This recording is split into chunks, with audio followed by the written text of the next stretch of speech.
Hey, can I ask you a question? What are you waiting for today? What in your life is seemingly taking forever?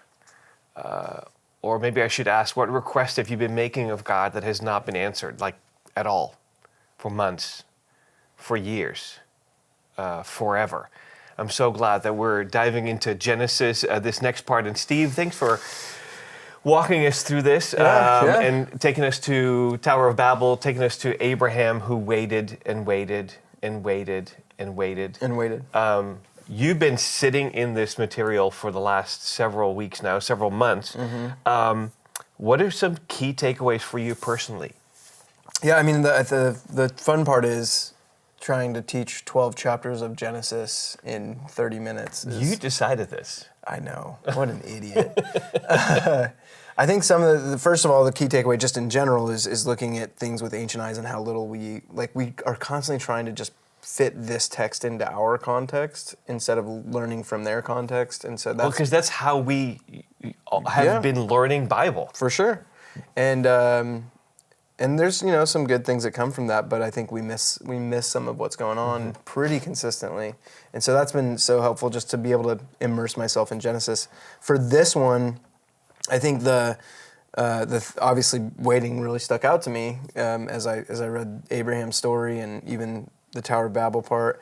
And I think the thing I wish I had more time to unpack this and discuss this. Well, you have it right now. I'll give you 90 seconds. Which is what we're doing, is this idea of Israel's mission was to partner with God to restore all things, and they messed it up all the time while they were enduring things. Our mission is to partner with God to restore all things, and we obviously messed that up quite a bit. But it doesn't change who God is and God's faithfulness and how God's working and moving in the world. And so even when we talk about, like you asked and I talked about in the sermon, what are we personally waiting on? The thing that was most convicting for me is how often I turn whatever I'm waiting on into an idol. Interesting. And it's like I treat God as if, like I think I said in the sermon, the almighty wish granter, or, then when I get it, it's like, all right, cool, thanks. Now we're good for a while. And what we're really waiting on, what we're really being patient in, is the length and journey that it is to restore, to bring restoration to people's lives and the folks we interact with in our communities. And so that's just been rattling around in my brain for a few And not to now. beg the question, but are you saying that the waiting part is really important? It's part of what God's doing in us, and that it's not the blessing at the end or the answer to the question?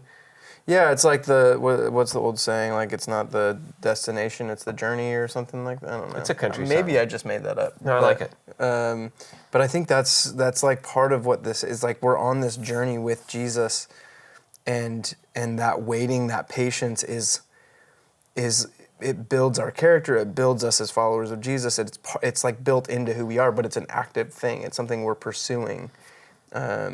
And so, I think that waiting, that patience is so necessary and so important. And I don't know if you know this, but was that part of the ancient Israelites' understanding of this, that waiting was part of their spiritual practice, or it was part of the way that they saw God? Or I mean, I think it had to be because of just the construction of the temple. Like we talked about the Tower of Babel and how that was like, we're going to reach the gods, and their whole thing was like, we need to wait on God.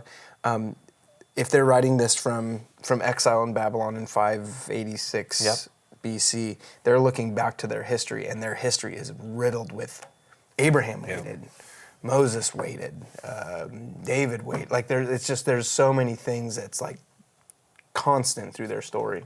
I want to be a better waiter. There's you can work really hard at it. I'm a little scared. There's two people. Two different sets of people that are attending church with us today. There's people who are waiting on things, and people who are not. But I think all of us play a part in helping us in community live out this, what does love require? And I wrote down, in the situation when others are waiting for a breakthrough, for change, for the wish to be granted, whatever. What could be our response to those in need of support and encouragement What does love require of us as a church in this? Yeah, I mean, I think because patience is active, and I love how Origen said that Jesus was patience itself. Like, if we embody patience with other people, then all of a sudden we've got this, not necessarily just story to tell, but like example that we're living out for people. I think offering support, walking alongside, being present with, like that's one of the most beautiful things about Israel's patience is God was present with them in their patience. And I think that's our response too, is just to be present with people in their patience. But I'd also say, I think even with those two groups of people, there's this overarching theme that we are all waiting. Like we are all sitting and waiting for God to ultimately redeem and restore creation. And so how do we pursue things with God in that waiting, in that patience? And real quick, what is something we shouldn't be doing? What does love not require of us? I think love doesn't require, that's hard for me to say. I know. The loving thing would be to not what? Well, I think if telling people to move on, telling people to get over it, not being empathetic, not being sympathetic, not understanding where people are at, because it's so easy. Like, I don't know, if you're waiting on something, let's go back to my adoption thing. No one really knew how I felt, except for maybe you and Adrian and a couple guys that had gone through it. But had you not gone through it, you couldn't be like, it's going to work out for you. And that would do nothing for me, right? But someone that would sit with me and just go, yeah, this sucks, this is brutal, and just offer words of encouragement and hope in that season, those people that I still look back on during that time as people that I'm really grateful for. Yeah, I love that. Well, God's mission is unhurried, it's unstoppable, and at Cornerstone Fellowship, our whole goal is to work with God to restore all things. I love how you focused on that so much in this message, Steve, and to actively wait for that. So be on the lookout for ways that God will reveal opportunities for each of us to learn patience and to learn how to wait. And don't forget, let's do that in community. Connect with others in the process of learning and growing. We are not meant to do life alone. I hope to see you online this week.